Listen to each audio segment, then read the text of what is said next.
Saatnya laporan mancanegara. Angkatan Laut Rusia merilis rekaman video salah satu kapal perangnya berlabuh di pelabuhan Iran jelang latihan bersama. Kapal korvet Stoichkov dari Armada Baltik dan fregat Alvan, korvet Shahid Said Shirazi, serta kapal rudal Neizeh dari Angkatan Laut Iran melaksanakan latihan Angkatan Laut PASEX di Teluk Oman yang menghubungkan Laut Arab dengan Selat Hormuz. Iran mengumumkan telah menutup sebagian Selat Hormuz, salah satu jalur pelayaran terpenting di dunia, untuk latihan militer sekaligus uji coba rudal. Jalur sempit yang menghubungkan Teluk Persia dengan dunia luar merupakan rute bagi 1/5 pasokan minyak dunia. Penutupan sebagian Selat Hormuz ini merupakan sinyal dari Iran tentang potensi dampak buruk terhadap ekonomi dunia jika Amerika Serikat benar-benar melaksanakan ancaman untuk menyerangnya seiring meningkatnya ketegangan antara kedua negara.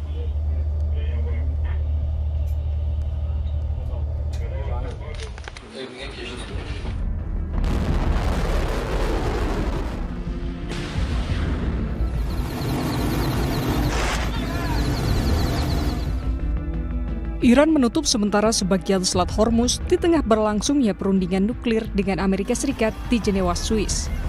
Iran beralasan itu sebagai upaya pencegahan keamanan selama latihan militer berlangsung. Ini pertama kalinya dalam beberapa tahun Teheran mengumumkan penutupan jalur air internasional utama ini, yang jadi jalur distribusi hampir 20% dari total produksi minyak dunia. Usai perundingan nuklir Iran dan Amerika di Jenewa, dilaporkan Iran bersama Rusia akan melakukan latihan bersama di Teluk Oman. Penutupan sebagian Selat Hormuz sebagai sebuah sinyal kuat dari Iran tentang potensi dampak buruk terhadap ekonomi dunia jika Amerika Serikat benar-benar menyerang seiring meningkatnya ketegangan antara kedua negara itu. Hal itu disampaikan Menteri Luar Negeri Iran Abbas Araghchi.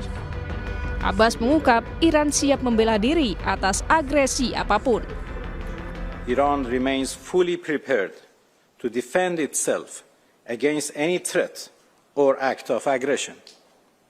The consequences of any attack against Iran will not be confined to its borders.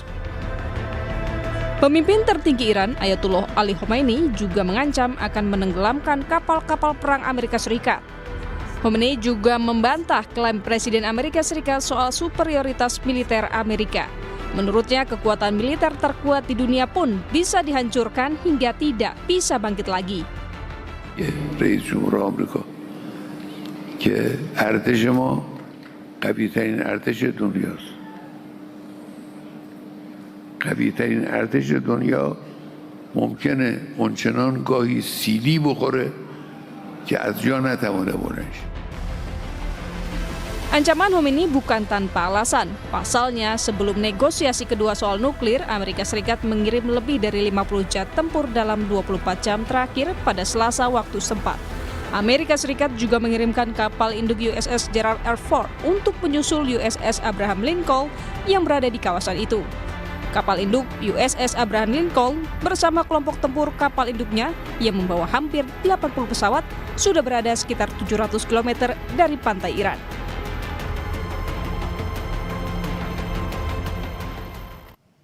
Terkait peran Indonesia di Dewan Perdamaian, juru bicara Kementerian Luar Negeri Fad Nabil Mulahela menegaskan keterlibatan Indonesia untuk mendukung perdamaian Palestina.